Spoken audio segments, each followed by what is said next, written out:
you very much, Amélia, Rodrigo, and also for the invitation to be at Porto Academy. As mentioned, I started my practice in 2023, so it's still quite fresh and young. We'll see today what happened within the first 24 months, taking off from also a competition that was 1 year in Barcelona. So it's also quite cool to actually do this again. Yeah, as mentioned, my name is Daryan Knoblauch. I run an architecture office in Berlin with a smaller satellite studio in London, where I teach at the AA and the Royal College of Art. The lecture is called Go. Since founding my practice in 2023, there was this attitude to, but 1 second, I think it's the box, no, from my phone. It creates this graphic. Where we will survive. Since founding the practice in 2023, I think one of the primary obsessions has been from the start to use architecture as an optical instrument that would render visible elements that we would usually not see. 1 second, because there are so many videos, and when the buffering takes place like this, I know what will look.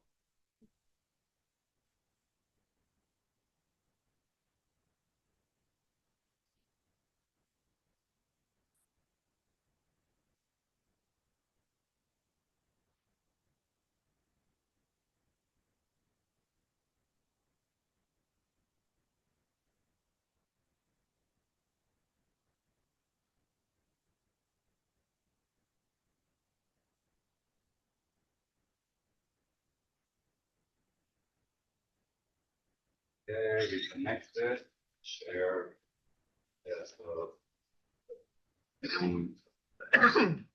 not, okay. Again, go. So, founding the practice in 2023, one of the primary obsessions that I had from the very start was to use architecture as an optical instrument that would render elements visible that usually would not be seen. So using architecture to stage certain elements and flows that are not variably seen with the human eye. Through this, I started to develop, let's say, a certain building technique where I was quite obsessed with the reassembly of certain ready-mades. And in, let's say, yeah, collaboration with various performance artists that I usually work with,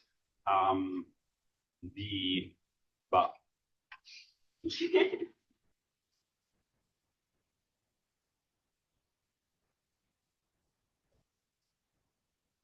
anyone has a stronger 5G than I do on my hotspot of the phone, you're very welcome.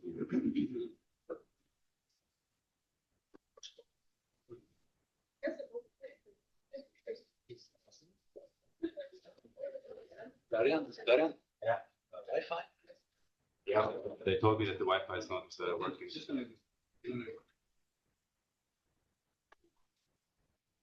All the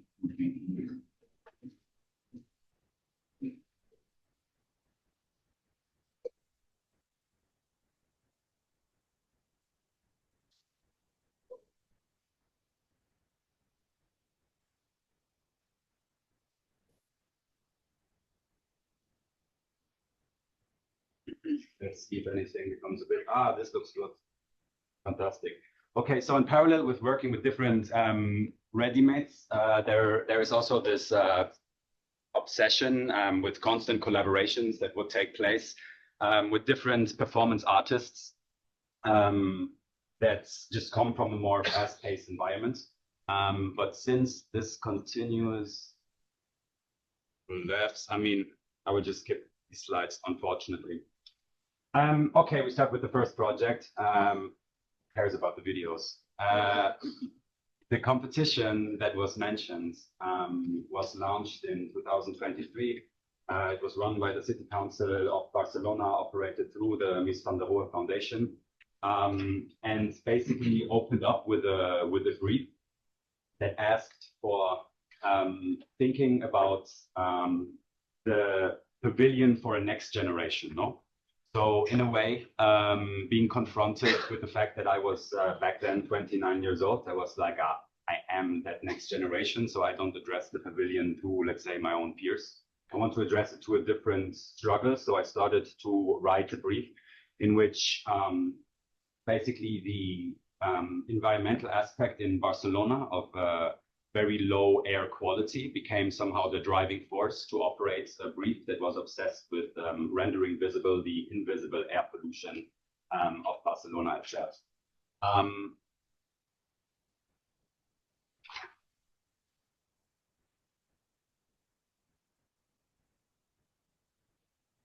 But in a way, we will work through this. In a way, the idea was to then say, okay, since there were missing oceanic briefs that usually go through the city, there was a very big problem with the smog that was hanging over the city constantly. And that became somehow the issue that I wanted to address with a pavilion.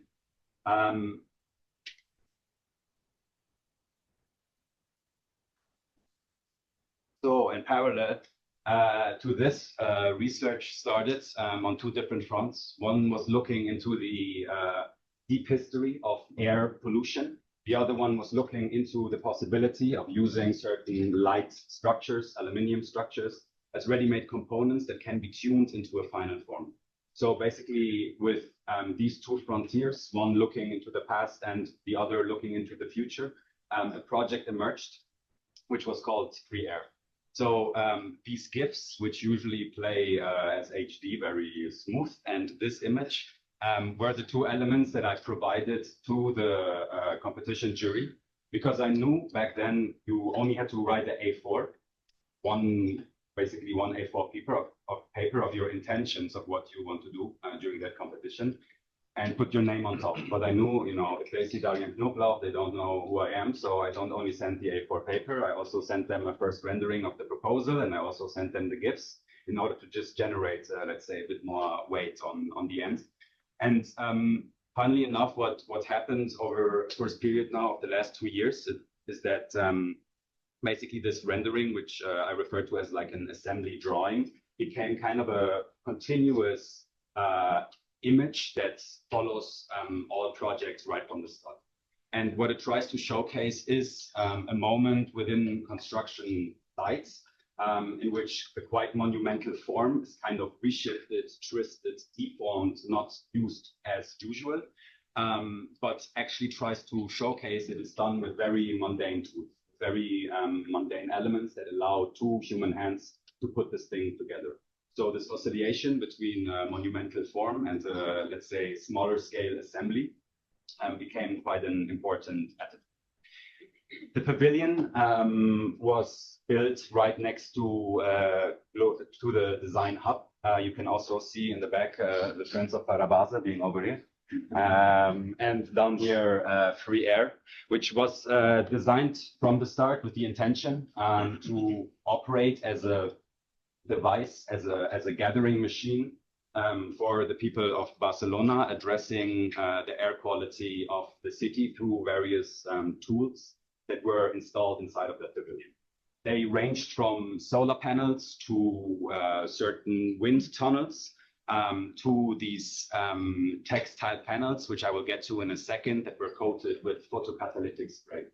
What happened through this is that a building was erected that literally constantly was cleaning the air of Barcelona and was displaying this through numerous LED panels, in which we were working with basically a wind measuring device and a certain code that would generate this constant live feed of how much air was purified in relation to surface structure of the pavilion. In parallel, this entire structure is literally built out of F-35 global truss systems, which usually would be worked with in theatrical scenes for backstage environments, for stages. And for me, it was extremely important to see how I can take, on the one hand side, an existing ready-made, an existing form that is open source, that you can order online, but at the same time find ways to do two things in parallel. On the one hand side, try to monumentalize it to the scale of an architecture, and on the other hand side, tune certain elements in order to change the form, because it would usually never be in tilted position as it stands here. Of course, there is also, let's say, not really an approach of hiding anything. I think rather an approach of brutalizing the certain display qualities that architecture has through solar panels that feed into basically the generator that fed the LED grid, such as the LED light panel that would constantly articulate the air that was purified. And parallel to this, something started that I kept throughout the entire last 24 months, namely a collaboration with 30 young performance artists from Barcelona, who I got in touch with 2 months before the inauguration of the pavilion. And they basically received kind of a carte blanche. The only thing that I told them was, you somehow got to fuck this thing up. Like, you got to climb on it.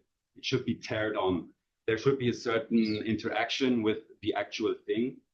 Because for me, this orchestration of an imposed grand form and a certain, let's say, a certain way of dealing with it produced a tension that then allowed two things in parallel. On the one hand side, it asked for a certain rigidity in terms of the actual structure. On the other hand side, it started to become more of a scene spot for a younger generation that usually feels extremely moralized in the moment where an environmental issue starts to be imposed from, you know, the identity or idea of why are you smoking so much? You should not take your car. Da, da, da, da, da. These are, of course, all aspects the project addresses, but tries also to push further in order to have youth culture and environmental themes intertwined. In a way, the entire pavilion was orchestrated, let's say, in a very clear construction grid, which would carry all devices, the wind measuring device, mirrors, solar panels, the wind tunnel, benches that we designed, and in its entirety actually allowed to arrive to the following claim. Namely, free air is a prototype infrastructure that cleans air to the equivalent of taking 80 cars off the streets of Barcelona during the time period of Model. And that's something that's quite important for me to use, let's say, the scale of the pavilion to actually generate claims to allow a certain understanding that is way too complicated if you read EFX 33.2, FX 111 as a quotient for air. Where you somehow need to bring also a certain understanding to the general public, in which the car, of course, as a tool that is extracted from became pretty important. How this is done is basically that these silver shading textiles, they're coated with the spray that I mentioned, photocatalytic spray, which basically produces chemical photosynthesis.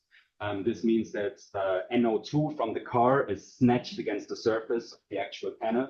And through putting water over those panels, it is transferred into harmless salts. And this operation could be done in like two different ways, and it has a let's say maintaining rate of up to 3 years when it comes to the quality of purifying it. Internally, you can see that, of course, it was also not only, let's say, a machine to purify air, but also a space to gather, to sit down, and to somehow discuss this phenomena around, let's say, certain environmental issues that are not appearing visual to us. And another element, I think, that tried to state that quite visually clearly are these benches that you can see inside of the actual pavilion. The free air bench is basically constructed also out of a F30 truss. And was extremely movable. There were like 6 of them. We could very flexibly organize the spaces and compartmentalize them into various structures. But of course, in a way, it was also a consequence of trying to generate for the first time a project under my own name and not for another practice that should also try to establish keywords or framings that are important for me. And I think also should be important for a next generation of architects, which lightness, consistency, and performativity kind of became vectors that we try to reassess in every project of the actual practice. So what of course happened from here is you have a structure, it can be erected within 4 hours, but at the same time, it also tried to address the, let's say, understanding of air through various means. One of them being the pillows that are on the actual benches. In total, there were 11 pillows pumped up in each of the different 11 districts of Barcelona. So we went there literally with the pillow. We pumped it up with the actual air quality from L'Hospitalet. We had a QR code machine that allowed us to go on a sticker that was then clad onto the actual pillow. And we did that around the entire city and brought, therefore, the physical airbag into the actual center of the pavilion to not only have it conceptually, but also as an actual physical vector inside of this. Yeah, in total, it was like quite an amazing start, as the project allowed to somehow set certain baseline for the projects that would come in the months right after. Jumping forward, I mean, this lecture is also not organized, let's say, from day 1 to, I don't know, day 100. It's basically jumping back and forth. The second project is called Scenius 26003 and was a competition that was launched by Porto Academy and Concentrico in Logroño. It was basically a two-phased competition in which I think in the first phase there were 120 people. In the final phase there were 4 teams or 5 teams. And let's say all the other figures, I knew them very, very well. You know, like they were like, I don't know, 5 or 10 years older than I was. And it's also something that I told the people that are in the flight machine group. For me, it was super good because, you know, I could see who are these people. I kind of studied them as a student. I kind of had an idea where they would go. And I think it's one of the big qualities, if nobody knows your work yet, that you can somehow make advantage of you being kind of a newcomer or unknown to just like try to push the entire thing into a different direction. The proposal consists of 2 different elements, one being a pavilion, the other one being a 10-year infrastructural plan for the city of Logroño. And the way that this was done is that basically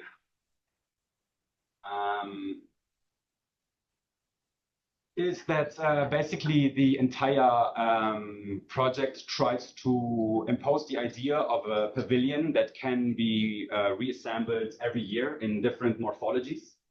And these morphologies go and wander through the city of Logroño and always are spread on a certain site in which we would come with an interdisciplinary team and start to actually rethink this actual site by talking to the neighbors.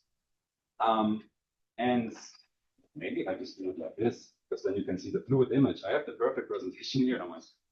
So, and then basically, I mean, there's this other component to the project that basically there is the smallest unit, which is a rented crane that carries 6 different stones and a folded lightweight textile on it, in order to move through the city and generate this very fast activation and pop-ups in various forms that we try to, of course, study in beforehand and think about through various tools that we had at hand back then, to really try to communicate how to, let's say, perceive a form that was quite intense. We had to speak to an aeronaut engineer because of the wind loads that would hit actual surface if it's just mounted on one single top. And I think also unique frameworks or pavilions are extremely amazing to actually test and prototype these kind of conditions, or like to prototype and go for a certain extreme within architectural projects, which we tried to do here. So on the one hand side, there is a temporal aspect of the project, and on the other hand side, there is a 10-year, let's say, projection in which we did not follow the brief and project something into the year 2034, the street in 10 years, but we rather said we want to dissect every year into one single strategy and activation in which this tent moves around. We operate with a sociologist from Cologne that we brought to the site that had basically different questionnaires where we got the voices of the city and would finally embed them into a catalog that we would hand over to the city of Logroño. We further tried to push this by also bringing graphic designers, artists, and other friends into into the game to really state that there is a younger group, interdisciplinary, kind of led, of course, by the architectural components, but to somehow set, let's say, a certain strategy that would overcome a very short occupation moment to a longer series in which a pavilion reappears and reappears. Within the strategy, the idea of saying we want to work, let's say, with very minimal efforts and joining systems that also orchestrate, let's say, the sensitivity of the site in relation to the actual building components has been super important. I mean, the crane is rented for basically 15 days. These stones were sourced locally and brought back to the actual site. And probably these pictures depict way better what the video should show, that there is somehow, let's say, this moment of construction, which in my opinion is as important as, let's say, a choreographed event as the final piece itself. And therefore became in the far end, let's say, this 60-meter high tent that was making use of the negative space and leftover space that we could find within one of the public spaces in Logroño. So you have to imagine the studio, we started really to think about these different themes and how basically the entire textile would meet on top in order to somehow hold, and of course went into a complete frei auto fascination to somehow think how this can spin off in the long run. And there was the entire time this approach to, on the one hand side, try to work with the two-dimensionality of the surrounding trees on the white surface, and then, let's say, these finer lines in which suddenly the trees become columns that you would just see throughout the entire plaza. And in a way, also offering, let's say, a certain space that had a certain standing and I would say a quite huge presence for them taking very low voices into the game and actually trying to orchestrate and choreograph certain dialogues that we had with the cities inside of that. We try to really push, let's say, with the pavilion on two different ends. One would be the actual context in which the fabric is basically trying to almost touch these different trees. On the other hand side, there was this almost kung fu strategy of like stretching out as far as we could with the stones in order to generate, let's say, this form that would still allow pedestrians to walk around the entire project. And in total, that was the Scenius pavilion, which allowed, of course, let's say, this idea of collective gathering and rituals through different performance artists and friends that we brought from Berlin to Logroño, to also, again, set a certain provocation that would allow just a different conversation around architectural themes than just structure and the actual elements. So kind of also about finding holistic strategies rather than nerding out on one element. The next one is basically a competition that is quite recent, and from there, basically, the time we jump back a bit back in time. It's for an amphitheater in Nyon, quite big sites of a former Roman amphitheater. And in a way here, again, I think there is this approach to, on the one hand side, design and think about an assembly of certain ready-mades, of certain components that we can find, but then also trying to tune them and design them into a new form. So on the one hand side, showcasing that these are literally tools and devices and elements that consist out of smaller pieces, but then trying to bring them into a larger scale was an exercise to also start to bring the learnings of the pavilions now into different frontiers that the growth in scale becomes an element that we are quite interested in. So what you can see on the one hand side is a positioning of 16 concrete foundations. We then designed this large scale, basically human hoist with which we would hoist the actual stone that then allowed these tension strings to hold the elliptic shape of a bridge.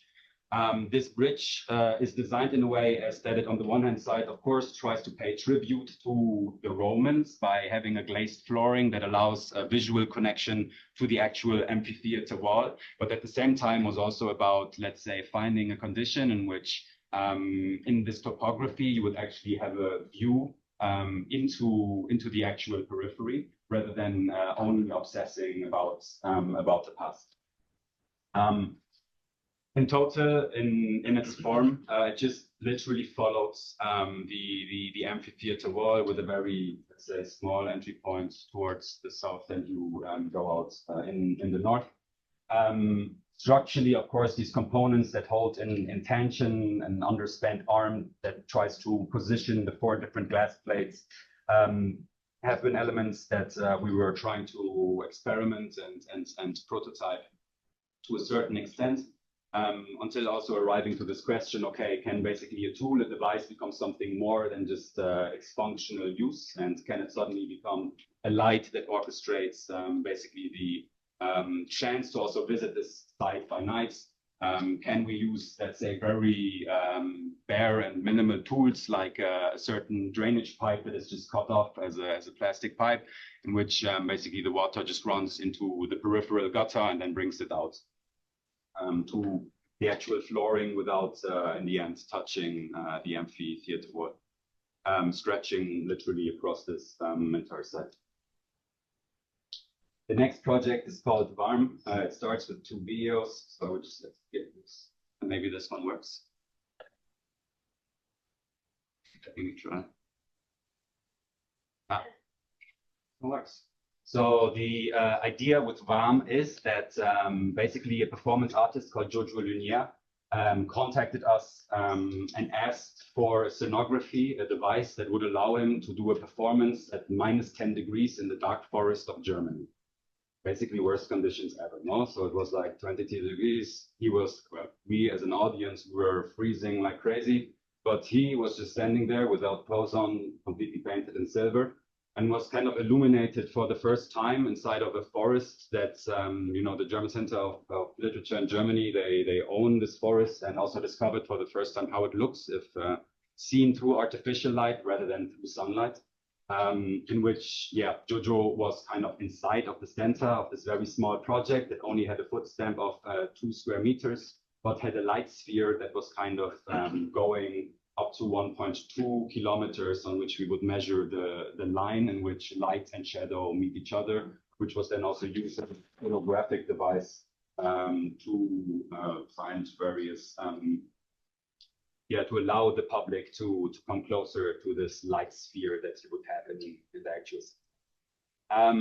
What happened in parallel, and of course these are elements that you do not really control, is like the extreme way of like fog and literally his body kind of burning almost from excitement that would be just also become illuminated, which was of course like for me extremely beautiful, because again there was this sensibility towards an invisible aspect that became quite visible at the same time. I mean, these are over 65 6K LED light, fluorescent light beams. So the light was so intense that the audience kind of naturally gathered like 3 meters away from the artist, like this weird cringe move that you always have in an audience where you have to tell them come closer to me in order to actually speak to them. That was not a case here. It was literally just until that point you could go, and then it was really intense for your eye, and you would just stop and stand, and therefore have them framed in a certain way, which became also like part of the concept. In the far end, there was of course this correspondency also from going from a detail in which these coated stones would resonate a certain, let's say, feedback loop between the reflection of the light in relation to the reflection of the sea on site, the actual forest. The next project that I want to show is called Synthetic Circle. It was a competition entry that we handed in for a competition in Mexico City, and basically made it to the final round until it was kind of kicked out. Synthetic Circle is a literal tool and device for watering a site that was suffering extreme forms of desertification. Due to that fact that the soil was extremely dry on the site, we became fascinated with the fact that every morning and every evening you would have fog clouds that would move from the feet of the mountain, or like the topography in the back, to the top. And this fog was kind of patched, let's say, through this device in which basically a very fine membrane would catch all these different driplets and bring them into 3 different water bags that would be then filled up with the actual fog water to then have the different water hose for the audience to actually water the sides in the periphery. It was thought of then as like a moving operation that would again allow to activate various sites that suffer, let's say, from different connotations like this, and should also just visualize the chances of what actually exists on site if you try to make use. And think of architecture through, let's say, a different way in which mobility is not in opposition to the conceptual ground idea of architecture being like a stoic, grounded element. Of course, this is what they wanted. They didn't want a mobile pavilion. They were afraid that this thing would just move much, so we were kicked out. But still, it was quite fun to develop. In the beginning of this year, we did a project for Judeline.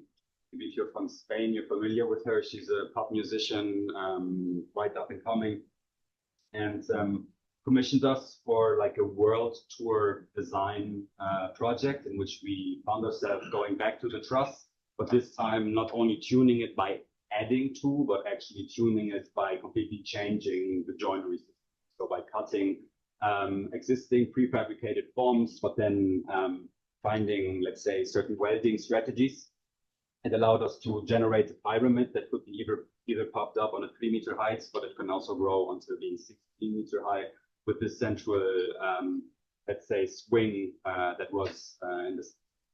Of course, when she asked for this, I was extremely excited because in a way, the idea of using architecture more as like something that operates as a gadget or a pop-up device has been a certain obsession that I simply follow and believe in.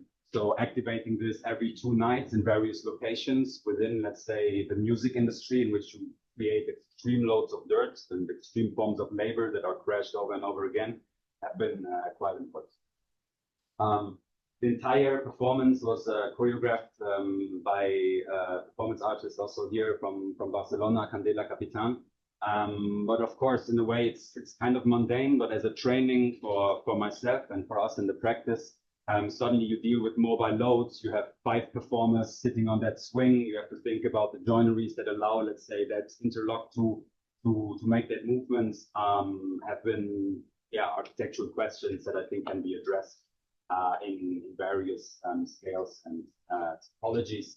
But suddenly you also find yourself in designing a swing. Which you don't do so often, but actually was extreme fun exercise. The next project is for Candela Capitan. Some of you might know her, performance artist from Barcelona. We did the exhibition architecture and the body sculptures for her in a recent performance that has been done in Copenhagen.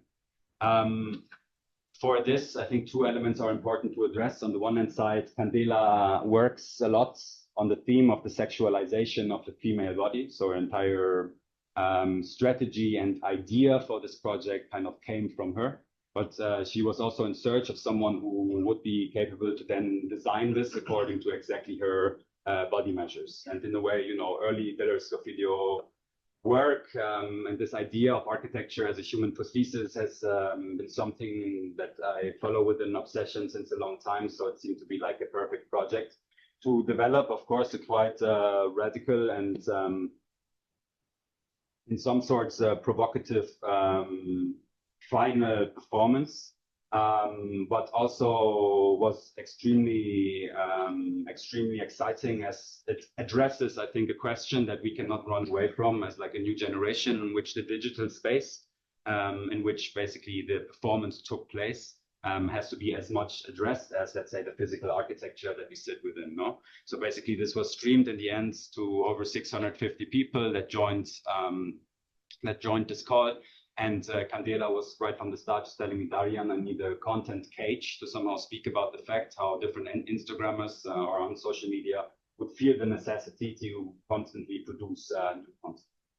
In the far end, this is the device where basically from meeting different tailors to thinking about the structural systems that will allow to unfold have been all part of the exercise to produce this mechanism and machine, which we are now taking to a new level of over 8 different devices that start to go into production and will go into bigger exhibition in the far end.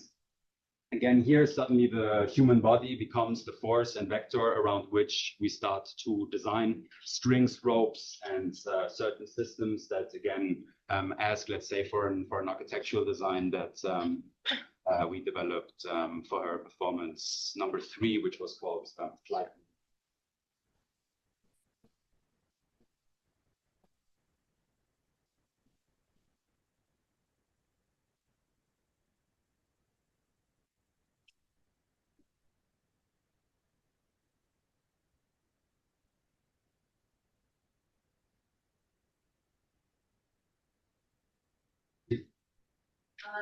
Basically, professors in our university are always talking about, when doing a project, choosing more sustainable materials and more aiming towards the future, where there's basically excess of materials.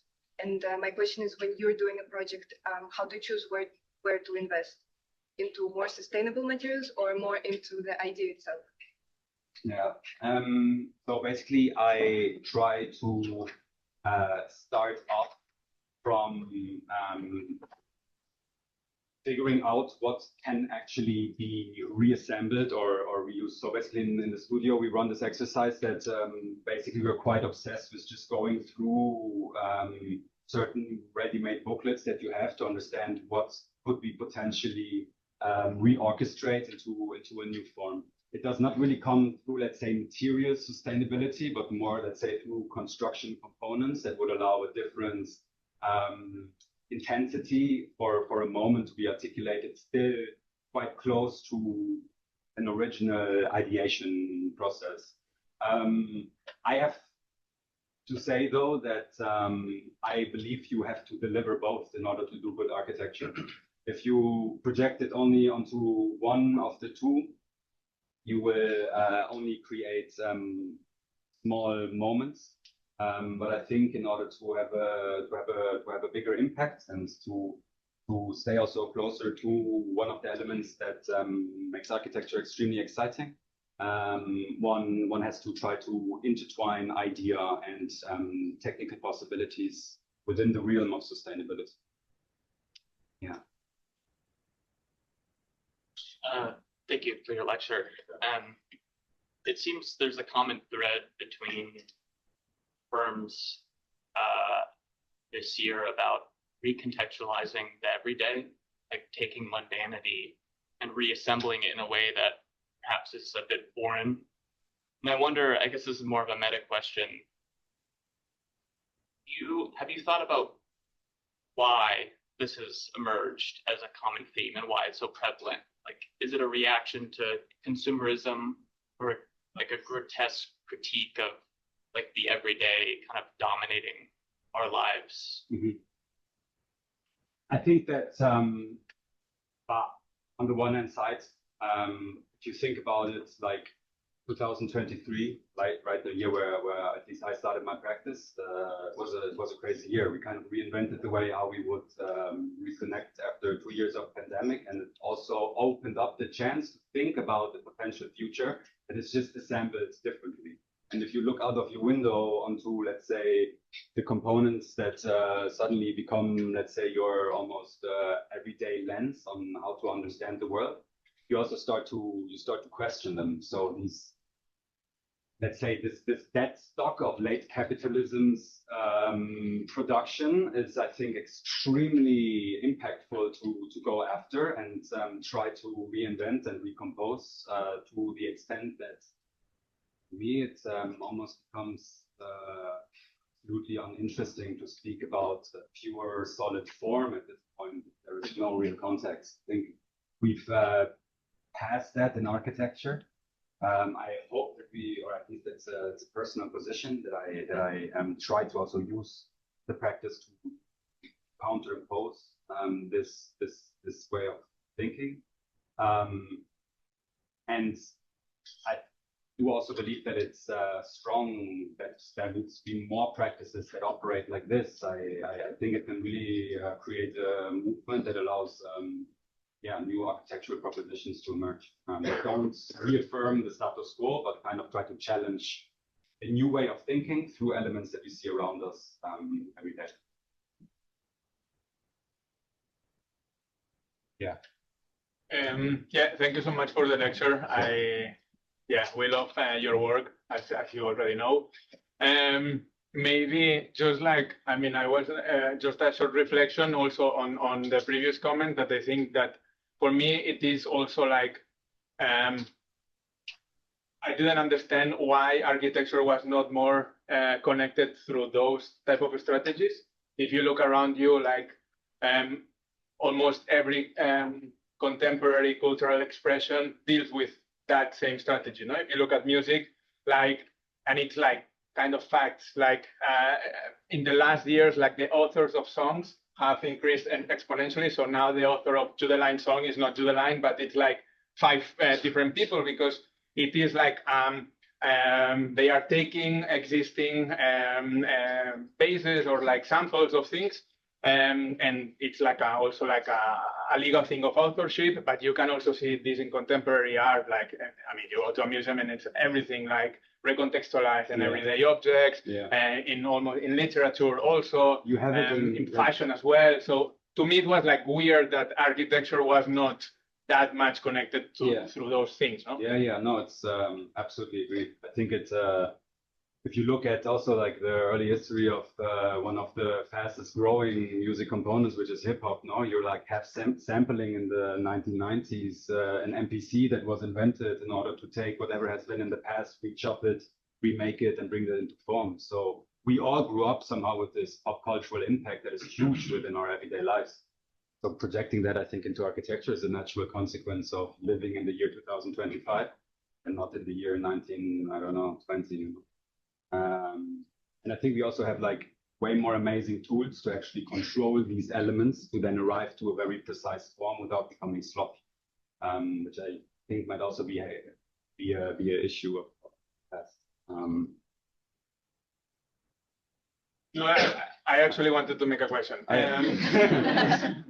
It's also referring to the question you posed to us, that because what I find really interesting is this collaboration that you have with these different performers or dancers, no, that we love, but we find also like quite far from it. We didn't have the chance to do it, and we also really admire. We discussed it with you, the work of Salle and what they are doing also with Anne Imhoff and all these kind of architectures that are related to performance and to the body. Right. And how do you develop these type of projects with those dancers or performers? Yeah. Like, what if you can go a little bit more in detail in the exchange? Yeah, of course. I think it's like on the one hand side, I think I don't really until now have approached anyone, let's say, through acquisition personally. It was rather that there was a body of work that was resonating, I think, through social media or homepages or publications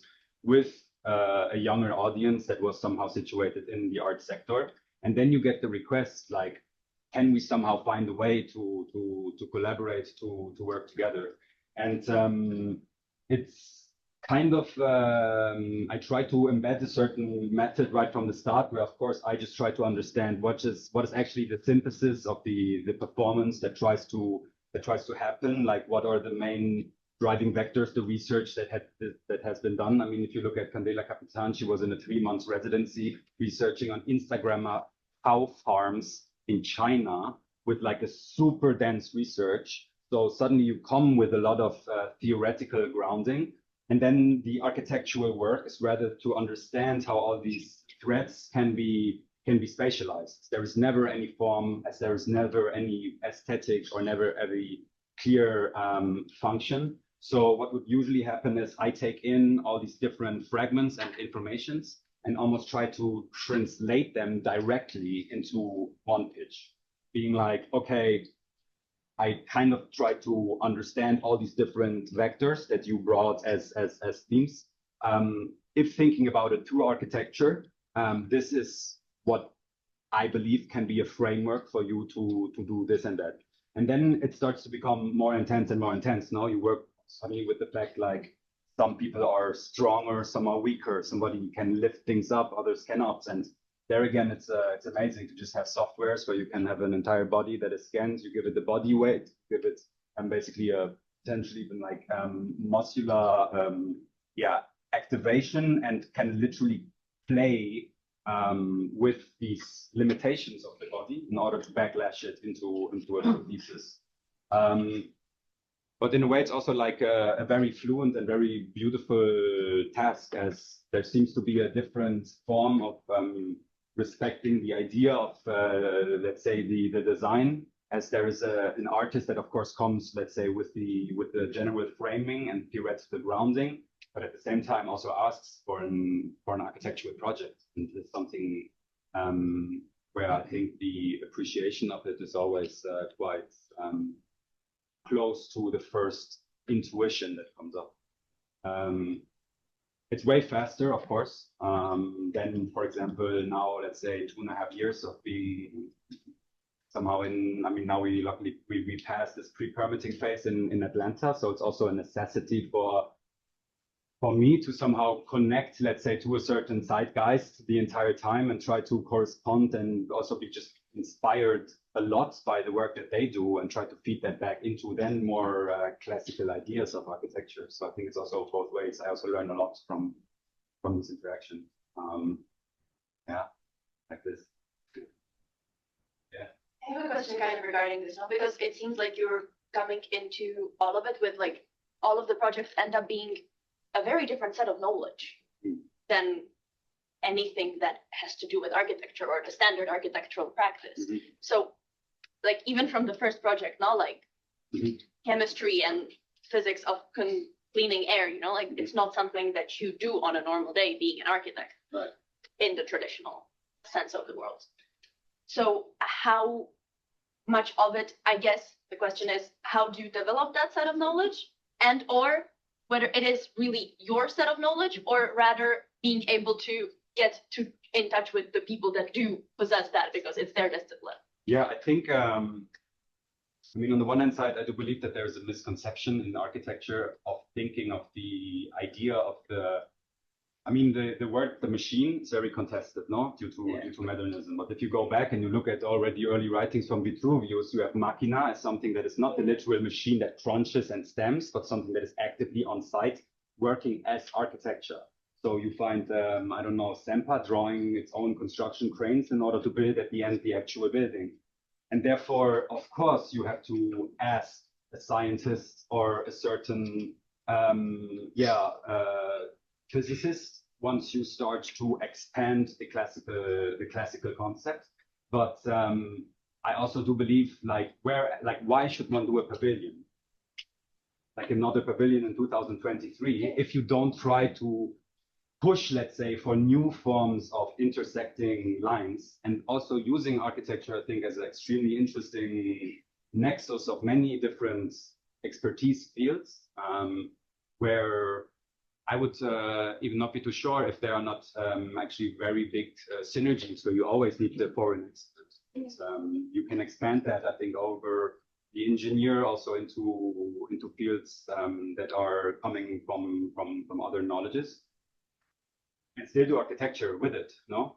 That's the different thing. I mean, it's also the big question, because there are many hardcore research-based practices that don't really formalize in the end into, like, let's say, a physical statement. I still believe in that. Like, I think it's extremely important to try to make a thing real and address a certain issue.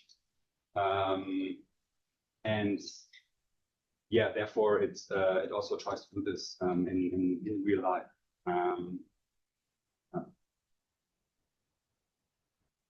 Does that answer the question, Candela? Yeah, pretty much. Yeah, cool.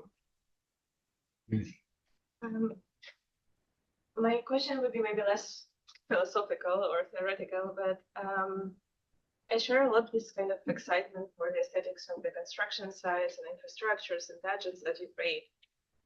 But especially in the last project you showed for the Nyon art gallery, there is a huge construction site right in front of your structure. Yeah. Have you thought of like, and obviously they will have to that each other. Yeah. Would it be possible to use what's already on the site and Yeah. like call the crane guy and ask for some, What's the first thing? Okay. That's impossible.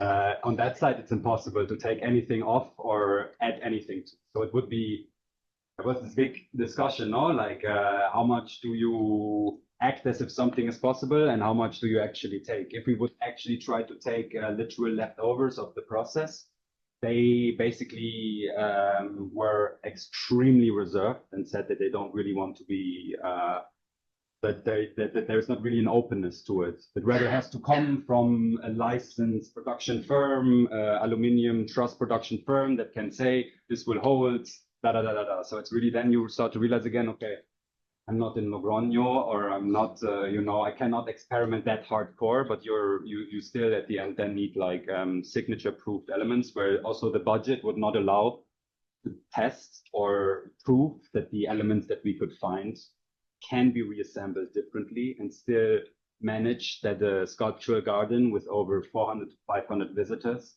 can stand there without, let's say, without any bigger issues. So the fear is, I think, still a German motor that pushes against. But at the same time, of course, the entire environment is full of chances. And in a way, it was rather than to think, okay, if it's not possible, can we still take, 5 cranes, as there are like 5 position poles from which the construction site of Herzog de Meuron is currently maneuvered through, but articulate that into a lighter system of gadgets. But it has to come through, let's say, more conceptual links than actual appropriation of elements, unfortunately.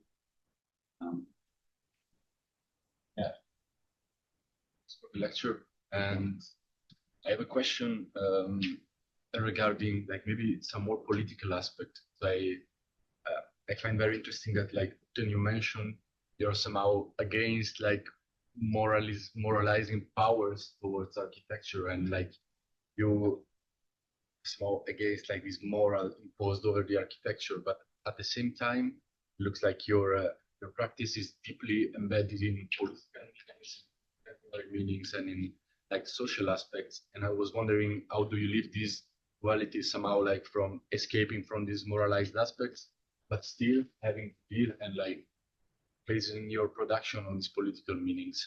Yeah, it's a good question. In my opinion, you just have to do it.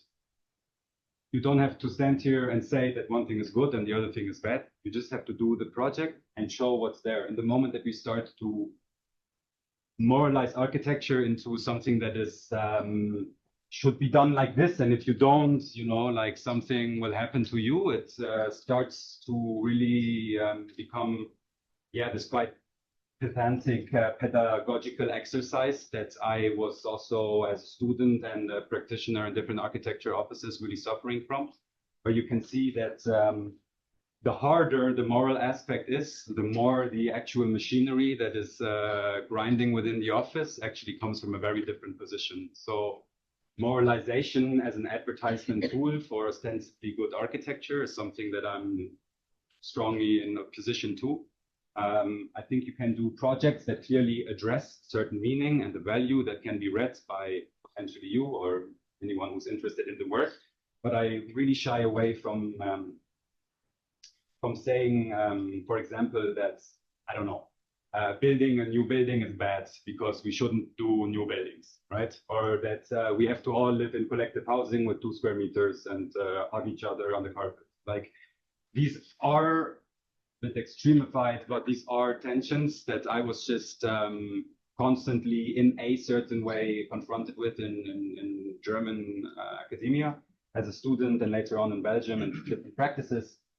So I'm like, okay, I also believe it's my set of values, of course, but I also am interested in just like presenting architecture, and I think it's then the finer details often are more interesting when you don't speak about them as an address or tell people do it like this, but just do it and maybe it affects people how they think. But it's an interesting question. Of course, like a project like the one with Candela, it's like literally going you also into an impulse where like certain institutions, they're like, oh, fuck, do we have to cancel this guy? But then you understand, okay, they're 60 years old. They are completely afraid of cancel culture. And it comes from a complete different aspect. It comes from the younger generation that just is not withdrawing away from showcasing also conflict or is not, interested in architecture as like a harmony machine, no? It's not.